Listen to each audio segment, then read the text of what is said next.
It is not the same voice. It is very much an older person trying to mimic a child's voice. And I think it might actually be Carrie Green that plays the Do oldest you daughter. have two clips side by side of each other we can see right now? Okay, Oh, I Sara, do. let's go. I do. Meet Sara and Samantha. Two cousins obsessed with exploring the vast pop culture landscape, one recommendation at a time. In each episode, one clueless cousin shares real-time reactions as they navigate the twists and turns of a pop culture topic selected by the other. From travel to movies, Little Debbie's to trashy novels. Get ready to eavesdrop on the candid reactions and dynamic conversations you can only have with family. This is Foreign and Familiar. Welcome to Foreign and Familiar. I am Samantha. And I'm Sara. Sara, I know that we are recording this in our respective places, me in Chicago, you in Pittsburgh, but we're both in the middle of this snow band that is happening. So we are. Middle of winter, at least the days are longer. Do you like snow? I do. I really like fall and winter. I like colder weather over warmer weather. I like to wear sweaters and be curled up in blankets with a cup of tea. Watching the giant flakes like fall out the window as we're recording is really nice. Yeah, I think it's a nice background here. I've always been in cold weather, so obviously grew up in Pennsylvania, but went to grad school in Syracuse and the level of snow. So I always say I think Chicago is colder, but Syracuse gets more snow, which is a fact, and they have a much longer snowfall season. But as I'm starting to age and get a little bit older, things are cold now. I guess I understand. Like, you get some perspective as you get a little bit older, and it's like, do I want to deal with Midwest winters? God willing, when I'm 60. But I have a ways to go on that to decide. But I just think it's interesting because we are going to talk about summer rental today. So we are doing some opposite seasonality. But before we get into it, I know that podcasting is always sweeter with a snack. And we love Little Debbie's. If this is your first time listening, go back and listen to our in-depth conversations on all of our Little Debbie snack cakes. But for today's episode, Sara, what Little Debbie snack cake are we going to review? Today, we are talking about the Banana Marshmallow Pie. On Little Debbie's website, they describe this as 2 cookies with a layer of marshmallow and coated in banana-flavored icing. Though I do think I disagree with that description a little bit, because I don't think they're cookies. I think they're like graham crackers. So I would agree with that. I mean, yeah, and I don't know that I would say it's an icing. I would say it's a coating, and I think that is generous. So I liken it to a moon pie. Yes, very similar to a moon pie, just banana instead of chocolate. I would agree with your assessment. These are 2 graham crackers, 10,000%, marshmallow fluff in the center, and then it is covered by it's not neon yellow, but it is a striking yellow. It's pretty bright yellow. It's striking yellow coating. So this is one of the ones that we found that was a new variety for both of us. So Sara, what are your thoughts on the banana marshmallow pie? So first of all, I have pretty strong feelings about bananas in general. I cannot eat a full banana without gagging. It's bizarre. Okay, so there's a lot to unpack there, but there's let's a lot just to start off there. Okay, so is it a texture thing?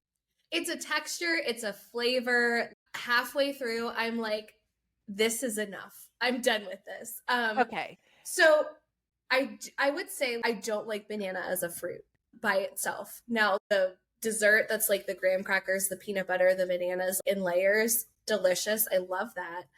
And I also, though, really like banana flavored things. So this was definitely a hit for me. I was surprised with how much I like this. Okay, so I am surprised. So what I'm hearing you say is that the flavor of banana, you like artificial banana flavoring. I do. I thought the graham cracker and the marshmallow are always a good combo. Throw in the banana flavor. It was really good. I was surprised. So I would say this was a pleasant surprise for me as well, because I'm a little bit different. I think artificial banana flavor is impossible to do well. And I think it's similar to artificial watermelon. If anything is watermelon or banana flavored, and I know that it's artificial, I'll pass and get something else because I think Mhm. there really is no nuance. There's no subtlety to those flavors when they are being artificially added, in my opinion. Right. So I would say that I was expecting this one to kind of be a total miss. When I took it, or when I ate it, I was actually really surprised because I think the idea of molding together banana and marshmallow, that's a losing combination. Like, I have no idea. Then you add in the fact that it was artificial, and I'm like, this is going to Mhm. be a total miss. Let's get it out of the way. Let's eat it like a moon pie. I thought it worked more than it didn't, Right. but I don't know that I would buy a box. Me sitting down and having 12 or however many they come in banana, how many are in there? 8. 8? Okay. Yep. I would never, I mean, those 8 would last me 4 years. I wouldn't eat those Yeah. regularly. Still came off a little bit too artificial for me. Yeah. Yeah, I just felt like when I was eating it, and I know that this is silly, but I was like, there's like nothing natural in this. Like, Yeah, it's yeah. oh no, that's the thing. It's all artificial though. Every single Little Debbie is, I don't think there's an ounce of anything real in there. Snack cakes in general, but I I would don't know. disagree on some of that, but I think what I'd say is, but you're probably right, and I'm probably Right. just living in my ignorance. But this is unapologetically artificial. Oh yes. That's what it is. It's And very artificial. but I I'm would say, here like, for it though. yeah, I would say I enjoyed it. I don't know that I would buy a box of these, but I think if they were in a gas station single serve, I would probably get one. That makes sense, Sarah. Yeah. As always, you have the pragmatic solution. So, Sarah, we're getting ready to get into our topic today, which is the 1985 American comedy film Summer Rental, starring John Candy. Yes, Sam. So this was your pick. So let's start off with why you chose this. So why did you recommend this movie? So I think it's important to say when watching this movie, this is one that came up organically from our podcasting in season 1. So just to be Yes. clear, I think that the premise of this is that we expose our counterpart to things that people really feel very strongly about. I don't know that I would say Summer Rental's the best comedy of all time. And I actually think I have comedies that we'll do for season 3 Right. that we'll talk through. But when you brought up John Candy and how much you loved John Candy during our Thanksgiving bonus app, Summer Rental is a really deep cut in his catalog that a lot of people just aren't familiar with. So I suggested it because I had seen it. I had remembered enjoying it and thought that you might like it because you like John Candy. I do really like John Candy. I love his role in Home Alone, of course. Cool Runnings is another movie that I think he's really great in, and Uncle Buck is one of my favorites of his. So definitely a long history watching John Candy movies. It's the lost one for you to kind The of take a lost look one. at. Yes. Yeah. Yeah. Before we actually dig into the movie itself, let's talk some cultural notes. What do people need to know about this movie? So again, I mean, I think that this one's a little bit straightforward. It is of the time. So it's, as we said, it was released in August of 1985. And so it was really, I would say, towards the middle of John Candy's filmography and his career. He had done some work in the mid to late 70s and had come through. This is before Planes, Trains, and Automobiles, Uncle Buck, Home Alone, all the ones that you said. So I feel like from his career standpoint, I mean, I think he was definitely a well-known name. It would be hard for me to say because this actually was released before I was born, Sarah. So Yeah. it's nice to be on that side of it this time. I would assume he was riding high, and I don't think it was his own, but he is the star in this movie. Yes. So I would assume that this would be the first one he's probably anchoring by himself. I think his best work, this is no spoiler, I think it's safe to say, and we can agree that his best work is ahead of him at this point in time in For his sure. career. Once he gets those roles, they seem like they're written for him. That's peak career. He talks about Planes, Trains, and Automobiles. It feels like the role of Dell is written for him. The same with Uncle Buck. That's peak John Candy, in my opinion. So this is on his ascension. It was shot in St. Petersburg, Florida. What I would say is that there's some of a supporting cast, but I think a lot of people from the 80s that people might not know. His foe in it, which we're going to get into, is Richard Crenna. Were you familiar with him when you saw him? So he was one of those people that I was like, I've definitely seen his face, but I don't know where I've seen his face before. So I am going to absolutely not do his heralded career justice because I think he actually has quite a robust portfolio over radio and TV and like the golden age of television and all that. Right. But I think what most people would know him from is he plays Colonel Troutman in all of the Rambo movies, including the reboots. And he passed away, I think, in 2003. So he was a little bit of a different generation. And then you also have a very young Joey Lawrence in this movie as John Candy's kid. Right. I was going to bring that up because in Planes, Trains, and Automobiles, we have Matthew Lawrence as the son of Steve Martin's character. So Lawrence brothers and John Candy are apparently a combo. I love that you picked up on that because that's a note I have. In his short career, he worked with both Lawrence brothers. They 3 years apart. We just finished watching all of Boy Meets World, and Matthew Lawrence is in the later half of Boy Meets World. So they're very much on my radar right now. So, and that's something that I did want to talk about, which I don't know, it's something maybe for a future episode, but I think that the Lawrence brothers were working in-demand actors around this time. And this was before Joey Lawrence was on Blossom, where, I mean, he was the biggest thing in the whole world. I still think that's before you were born. Do you have a favorite Lawrence? Because there's a younger one, too. Is there Andy Lawrence? Andy Lawrence, yeah. I don't know because I do really like Matthew Lawrence from Boy Meets World. I also like Joey Lawrence. I don't think I have a favorite. I don't think I do. Do you like how I say, who is the third one, Andy? And that's exactly who it is. Yeah, and I was like, I'm not a real fan. I like Joey Lawrence. Yeah. I mean, out of ranking the Lawrences, I like Joey Lawrence. It's like here, and here. If you are familiar with John Candy and his stuff, then you're all set to watch Summer Rental. Right, exactly. And it also says that he was paid $800,000 for this role. So, Sarah, do you think he earned that paycheck, or should we save it till after the break? Let's save it for after the break. Okay, all right. We'll come back and we'll dig into Summer Rental.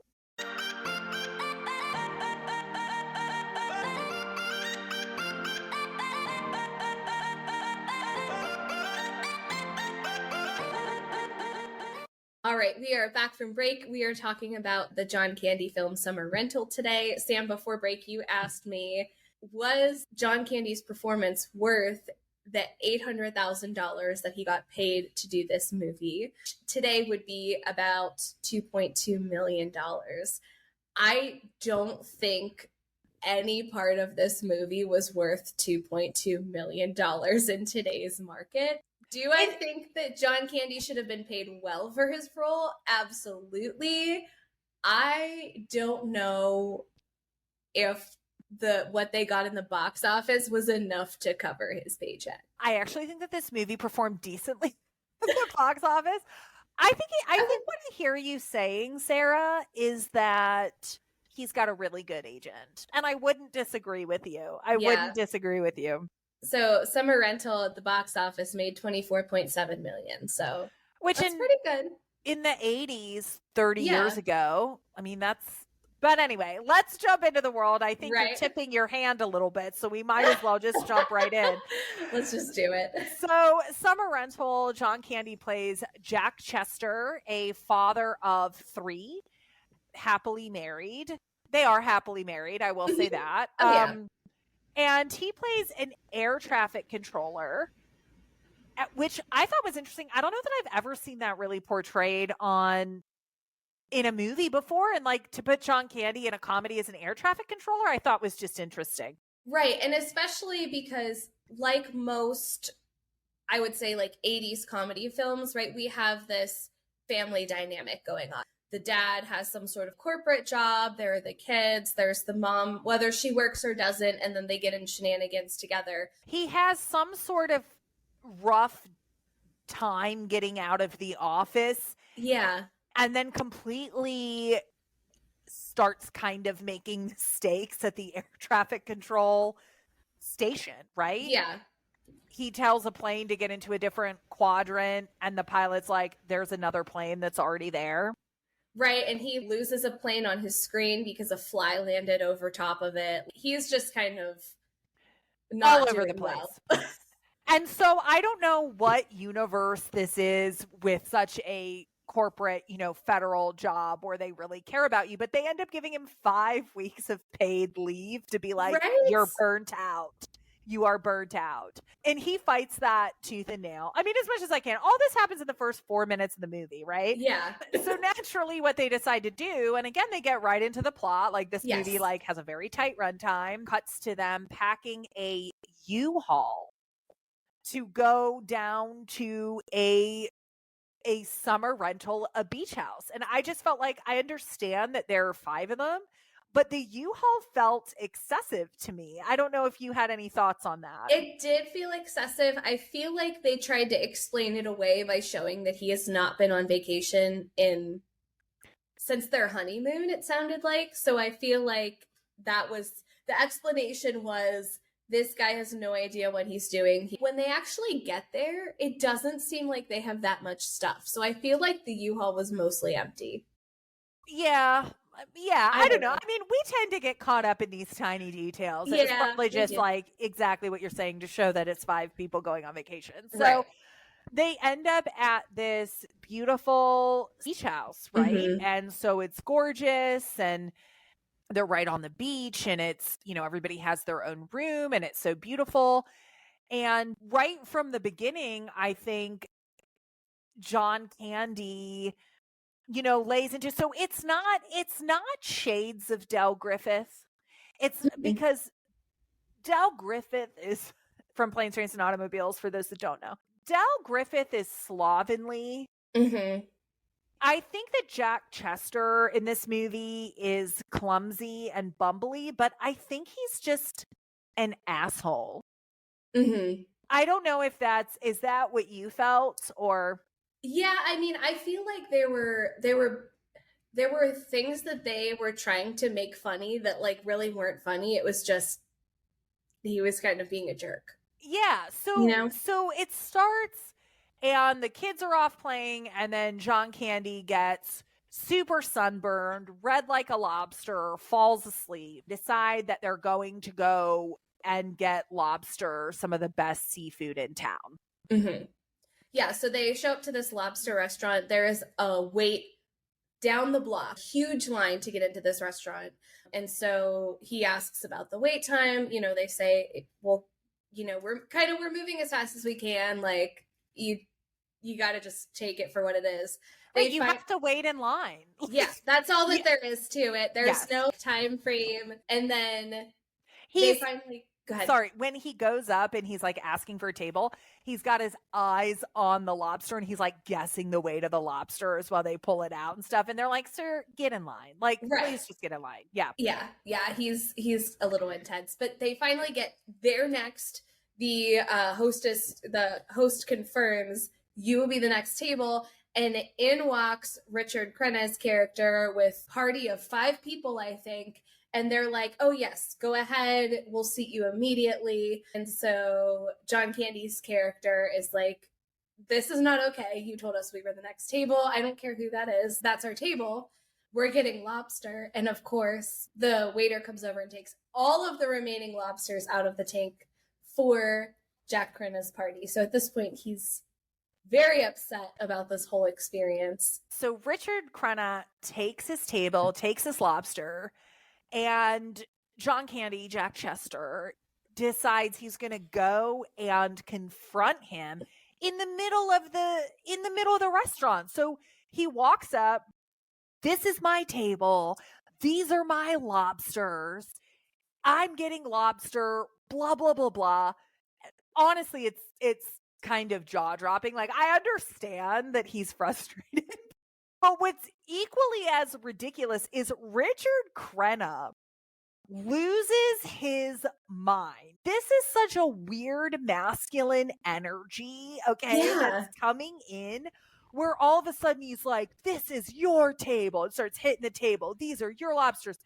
This is your wife, and pushes his wife really hard. Like, he's like really rude to her from the get-go because he does something else to her earlier. I'm assuming this guy is the villain because I don't like him already. Yeah, then he's like, are these your trousers? And he unzips his zipper. It's like, this is literally a dick measure. This is ridiculous. Essentially, John Candy's like, screw you. Listen, Hanger gets us all. Hanger even got Jesus in the New Testament. That's a fact. Like, look that up. He curses the tree because it doesn't have fruit, and then it's dead. So Hanger gets us all, and I get that. He's like, fine, we're going to go to another restaurant and blah, blah, blah, blah. But the whole time I was watching it, I was like, this is insane. Yeah, and I that's the part where I was like, I don't know if they were hoping that this would be funny. I'm uncomfortable like watching it. They have motivations. So like Richard Crenna does get some motivations. They do write it in there where he's like, every summer you renters come in here and you think you can just, this is my, it sets up the foil from the beginning. It does. So they end up going to a different restaurant. And Sarah, how would you describe the Barnacle? The Barnacle is a portside pirate restaurant. It is deserted. There are a handful of patrons. The owner has a hook hand. He is very much living that pirate lifestyle. It's really leaning into the whole pirate theme. We have the big wooden pillars, going hard with the pirate theme. He is committed to the gimmick. I don't think he knows he's not a pirate, and he's not a sexy pirate like Johnny Depp. Right. He's just dirty and gross. And the Barnacle is the right name. It's the right name. Yep. Only people are there, either workers or just like really good friends with Scully, who we'll get to know quite a bit about.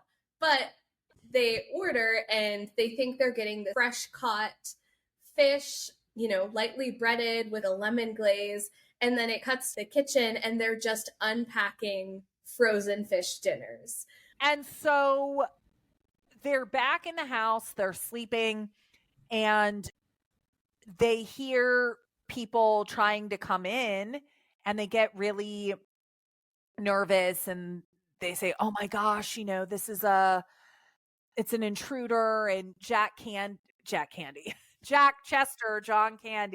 comes down, and he's got all this ointment on his face and all this stuff because he's so sunburned. And he opens the door and there are 3 people standing outside, and they're scared as well. And they say, you can take whatever you want. And so they kind of start going back and forth. And there's an argument that breaks out. And John Candy's like, I've paid $2,000. Meanwhile, I'm like, $2,000 for 5 weeks. I mean, that's $200 a week, which I guess it's in the 80s, so I guess that makes sense. He's like, I'm here and I'm on 415 Beach Road. Here's my receipt. And the guy looks at the receipt and he just says point blank, you're in 415 Beach Lane. So you're in the wrong house. I thought that was actually really funny, trying to get everybody out and all that. I did too. But I also think that Jack's kind of an ass that whole time when they're leaving the house. I thought it was funny when he spilled the dog kibble and he's trying to scoop it back into the giant bag, and the owners just leave it. Like, at this point, they just want them out of their house. And then he carries down the daughter, and she's like, I peed in the bed. And he was like, well, you peed in their bed, so that's not a problem. So yeah, he is kind of a jerk. You were in somebody else's house. It's his mistake. You've been living in these people's houses. Then there's a dog in there too. Right. Anyway, you cut to the next day where they are 415 Beach Road, and it is a shack. There is construction going on. The public beach access is through their yard. So they're trying to have breakfast, and everybody's walking through. They are right where they are supposed to be and set up, and finally can start their summer rental. But I think we should probably throw it to break before we get into the meat of the conflict here as we look at summer rental. So we will be back. Stick with us.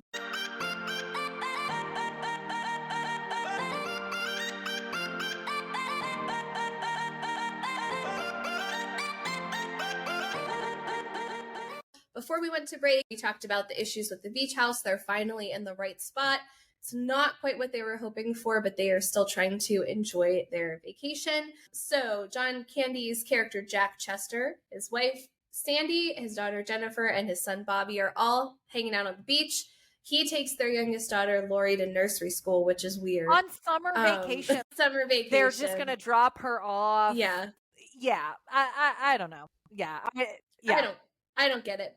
Anyway, I guess there wasn't nursery school, so they come back and they're ready to join the family on the beach, which is incredibly crowded. It is packed. So he is trying to navigate through this packed beach, stepping over people and around people, carrying a bunch of things, and also a cooler that is spilling water out onto everybody. I thought it was really funny, but he's like walking through and he doesn't know. So as he's trying to turn around and find the directions, it's spraying people on their right. While they're sleeping. There's a grill, somebody grilling, and he puts the grill out. But again, he's just a little bit of an ass. He's like, we shouldn't be grilling on the beach anyway, right? He's stepping on sunscreen and squirting it everywhere. I mean, just a total bozo that is just the worst bull in a china shop you could ever. But it is funny. Like, I thought that was a creative scene in the movie. The one thing that I will say that is, I'm surprised maybe escaped you a little bit, is that let's talk about him wearing a long-sleeved Chicago Blackhawks hockey jersey to the beach. Right. So it's not that I didn't notice it. I just kind of assumed it was because of the sunburn. I didn't really think too much about it, but now that we talk about it, it's so weird. So you say it's the sunburn? I guess that does make a little bit more sense now, but I still thought it was weird. There are other things that you can do, like a t-shirt, something like that. He just looked uncomfortable. Hockey jerseys are like I also think thick. it's interesting. Like, I did have to look to see. I knew that this was not a John Hughes, although it does have some echoes of that. Some of these scenes, or the scenes where they're in the wrong person's house, that was actually really funny. Like, the scene where they're kind of going back and forth. So I know it's not, but I think there's interesting that these movies in the 80s or early 90s or whatever really kind of focused on Chicago-based families, right? I mean, Chicago Blackhawks is Clark Griswold has Chicago Blackhawks jersey. Home Alone is in Chicago, all that. So I do think that it's interesting. It's kind of like that's a quintessential part of 80 movies is some sort of Chicago thing. So anyway, so I would say, long story short, Jack Chester, John Candy, is trying to connect with his son. So he decides that he's going to sail and he wants to take his son out on a sailboat. So all of a sudden he sailed when he was a boy. He sailed when he was in college, and he wants to teach his son sailing. So lo and behold, the only place that they can rent a sailboat is at the Barnacle, because not only do they microwave and thaw the best frozen food you can have and pass it off as fresh, they also sell sailboats or whatever that come with lessons. They do come with lessons. And so we get to see one hand again, Scully, who is played by Rip Torn. I know him as Patches O'Houlihan from Dodgeball, but he has, I guess, a pretty storied career as well. So it is kind of he's done The Princess Bride? Much. I don't think he was in The Princess Bride. I know he did some voice acting. He was Zeus in the Disney Hercules film. He was Mr. Waternoose in Monsters, Inc. He's done a ton of stuff. He was in Men in Black. I almost forgot about that one. It's so weird that you would pick the Disney voice first. It's actually not, because you're a Disney adult. But anyway, that's for another time. It's for another time. Yeah. So he's out sailing. John Candy's out sailing with Matthew Lawrence and feeling really good about himself. I would say for the first time the whole movie, and he's in like a little boat. And who shows up but Richard Crenna in his yacht, the Incisor. They're trying to make a pass to each other, and they cut to both boats. And John Candy says, "We have the right of way because we're the smaller boat." And Richard Crenna says, he's got to yield the right of way because we're in the right lane. Lo and behold, they end up crashing, and John Candy puts a huge hole in the yacht. Then they start arguing and getting into it again. So I think at this point, it's probably important to mention that there is a regatta in a couple of days, I July guess. 15th, but it doesn't say how long it is. Yeah, July 15th. Yeah, okay. So it's within the time period that they're going to be there. There is a regatta, and I think it's the 12th annual one or something along those lines. And Richard Crenna's character has won every single one. So that's why he got to sit first at the lobster restaurant. That's kind of probably part of his attitude problem. He thinks he's this great sailor because he's won every year, and that's going to kind of come into play later. All that Richard Crenna has. It's true. He's only as good and powerful as his winning sailing the abilities. regatta in this town every summer. In Citrus Cove, Florida. But to be honest, the town treats him like he gets to skip the line. Everybody else has to stay in the line, right? He gets all the lobsters. These are just guys that just don't like each other and want to fight. It's so toxic, you know? So yeah. I would say John Candy hurts his knee, so he's laid up for a considerable part of the time on vacation. The mom and his kids go out. They meet another dad and his son. A divorced dad. And so nobody really kind of talks about that. The daughter is picking up all these guys. I actually kind of liked her. I thought she was cute. Yeah. I do too. But they're essentially having their summer vacation without John Candy because he's laid up. And at the same time, he is going through things on his own. Feeling sorry for himself, being pathetic. So yes, exactly. He's trying to watch a baseball game, and then he has to let the dog in and get the dog's bone, and then the dog locks him out, and he's stuck outside in the rain.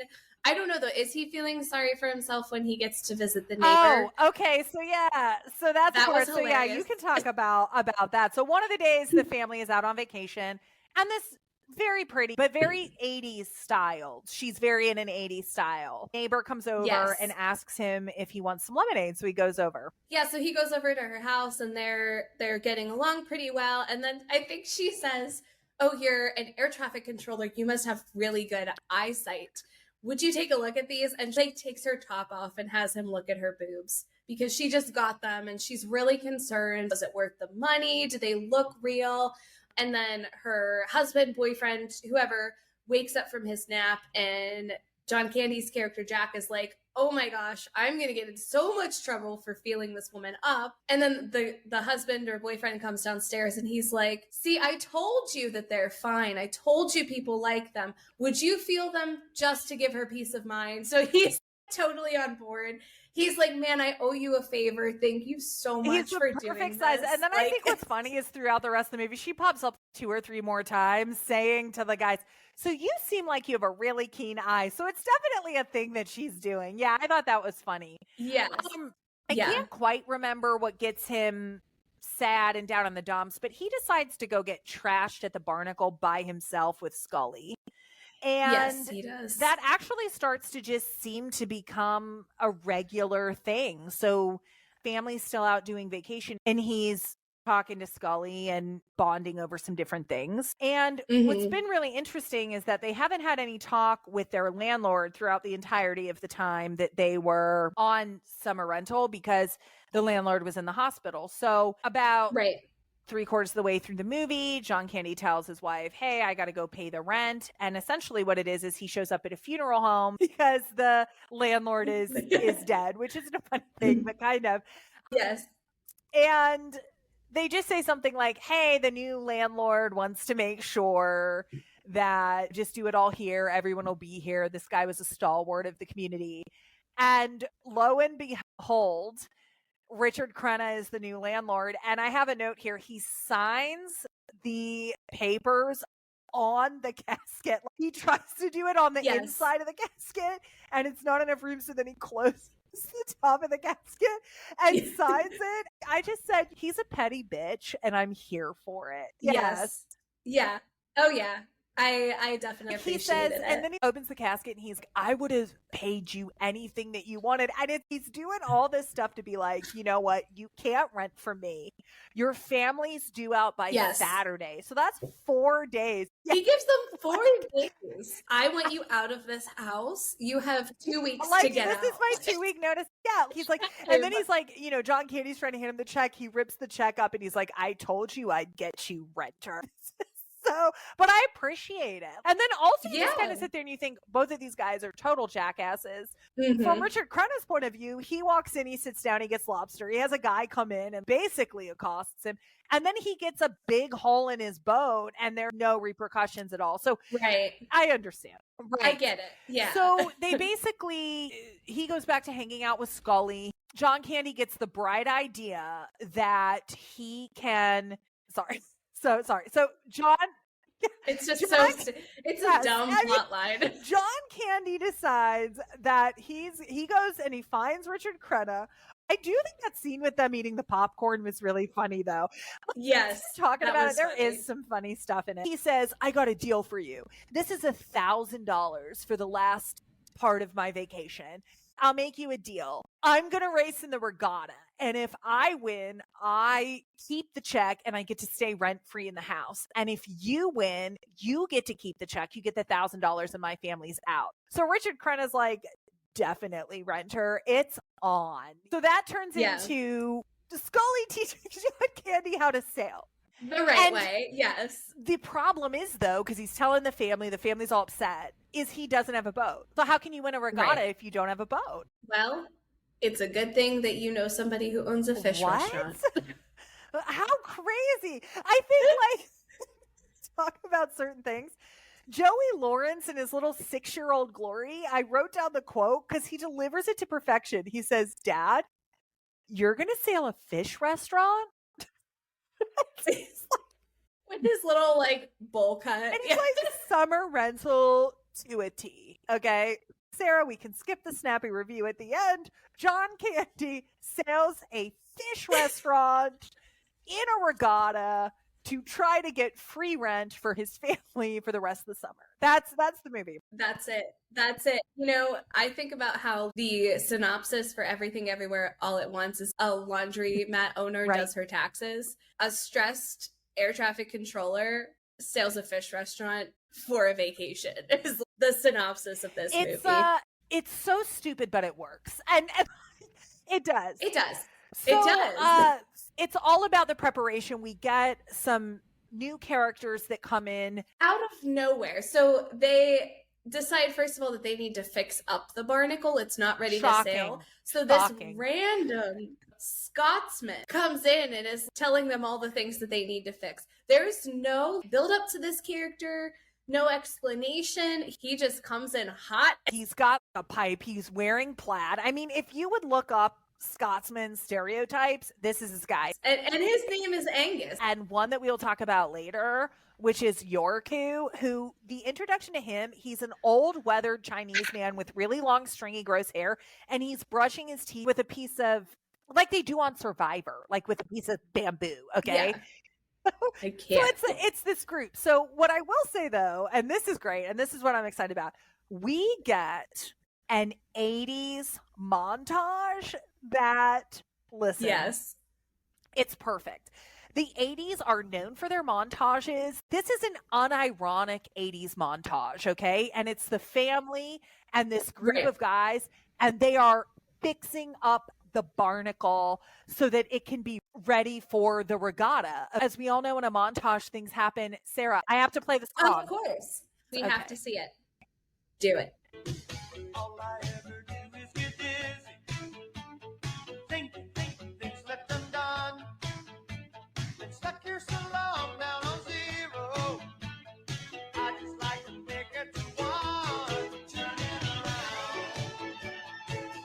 around. Heroes and clowns. Holding my ground. Oh, I've been down. Turning around. I mean, the perfect montage song. They're painting the Excellent. boat, they're scraping things off. I do have to talk about the song for a second because I went down the rabbit hole. Did you go down the rabbit hole on this song? I did Okay, not. do you know who sings that song? I feel like I'm going to know when you say it. I mean, any guesses? There's no Totally wrong do. guess. Don't Google it. No, that's cheating. Google it. I'm going to tell you right now. Okay, Okay, tell me. I don't Jimmy know. Buffett sings that song. That is not Again, at all what I would have guessed. So I start looking on Spotify and I'm like, summer rental. First of all, there are tons of summer rental playlists on Spotify. So I thought that was interesting. But this Amazing. song isn't on Spotify. It's not on Apple. Like, I can't find it. Like, really, what I can only find it is on YouTube. What it is that Jimmy Buffett did this song for this movie, and the only proper release is on the movie soundtrack. It's never on another album. Summer Rental gets a deep cut Jimmy Buffett song. That is like peak 80s But it's perfect. I find music. myself humming it. We just watched it, so I'm not saying that it's going to be like that, but I'm actually not mad at the song. I think it's a great montage song. I do. It is. So It yeah, is. I mean they do the full montage, and then like you said, they do a cheer at the end. They're all like, yay, we've hated it. And then they all decide that's that they're all. gonna sail it together. The only thing that they Yes. have trouble with is that they don't have a sail. So the fish restaurant is ready to sail. It looks beautiful. At some point, I don't know where, John Candy pierces his ear with a hoop, and it's an awful look. It's an awful look. Angus ends up getting a sail for them, and they join in on the regatta. I know that you were so focused on the rules in the sculls when it came to the rowing competition. I wanted to make sure you had the floor to discuss the sailing regatta. Oh, of course I have notes about the sailing. Now, again, to preface this, I've never sailed before. I know nothing about sailing, never even seen a regatta. Pretty sure, though, that they were not following the rule book during this experience. So they show up at the last possible minute. They're all dressed as pirates. So, like I said, the pirate theme does continue. They do pretty well, but they finally realize when they get to the end, closer to the end, that they're not going to be able to make up a half mile that they are still behind everybody And I will say else. at this point, one thing I do want to interject here as an aside, something I want to talk about. The youngest daughter, Lori. I'm so glad you brought this up. I have it up. I have it up. Okay, so I think we have to go into it. She says, okay, her and Yorku, so the one with the long, stringy hair that was eating a bamboo stick and stuff, she says, Mommy, can I go play in the basement with Yorku? Okay. And they're like standing there together. We're going to put on the Instagram a picture of what Yorku and this little girl looks like.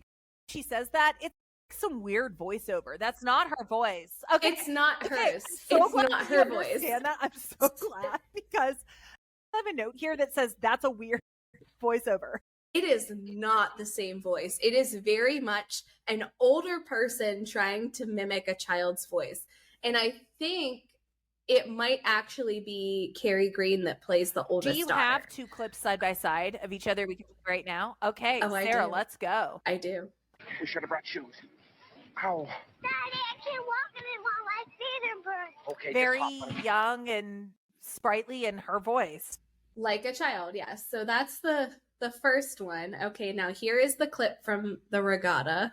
Mommy, can I play in the basement with Yorku? Well, if it's okay with Yorku.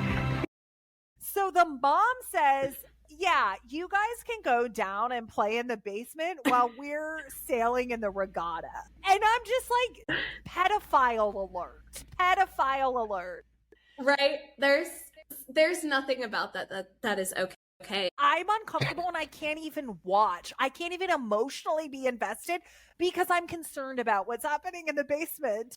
And I think that like, the director knows that because they start with this weird 2 or 3 cut scenes of what they're doing in the basement. Yeah, and I mean, like playing with with her baby doll, brushing his hair, and she's like, "You have And really like pretty York is hair." brushing the doll's hair. To me, I have a note. Something tells me that the directors know that is just such a weird plot point. It was a very strange and then like the choice. voiceover was even a stranger choice. Sorry Yeah, for so the aside. back Sorry to- for the aside, but it was like a No. mind-blowing thing that literally took me out of the entire movie. Yes. It needed to happen. I was like, I'm gonna get through the sailing, and then we need to talk about that. So I am not mad about it at all. It needed to happen. So as a sailing expert, here's the issue that I had. They realized that they're not gonna make up the half mile that they are behind from the get-go. So through conversation, they realized that the freezer full of all the frozen fish meals is still on board. So, of course, let's throw things overboard so that we're lighter and we can sail faster. And it works. Here's just flat out throwing a deep freezer into polluting. the ocean. They are serving the frozen food, so it does make a sense. Like there is some connectivity, which honestly is surprising to me. So then they start moving a lot faster.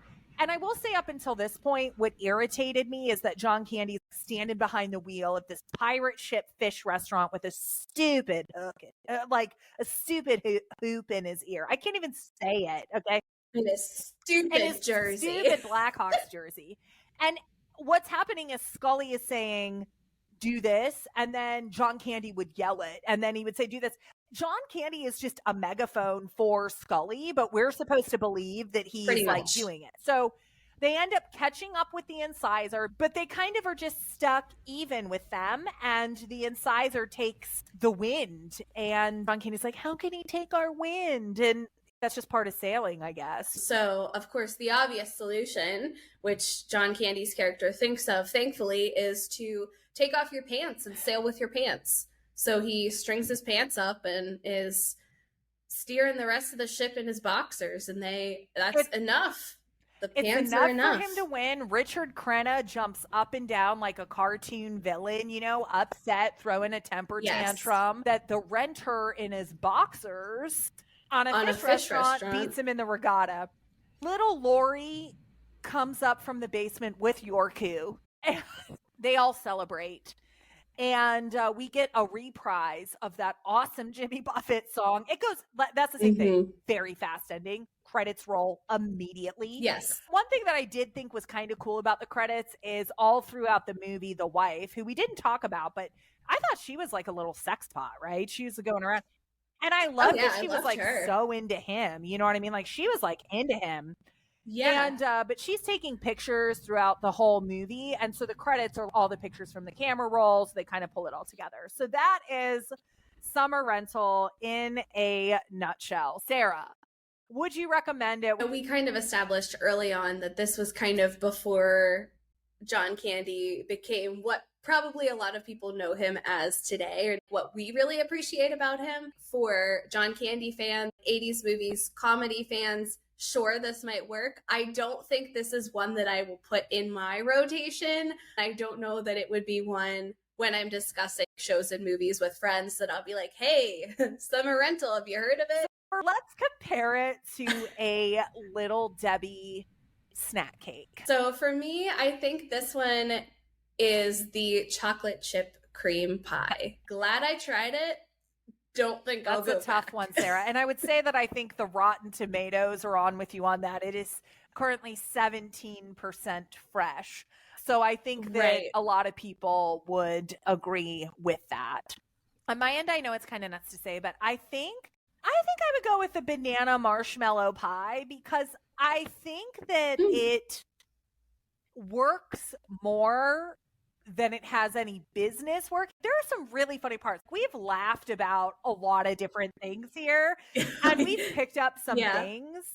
I just think what's missing in this one that I think John Candy does such a good job in the future ones is the heart. You know what I mean? There is so much heart in Planes, Trains, and Automobiles. There's so much heart in Uncle Buck.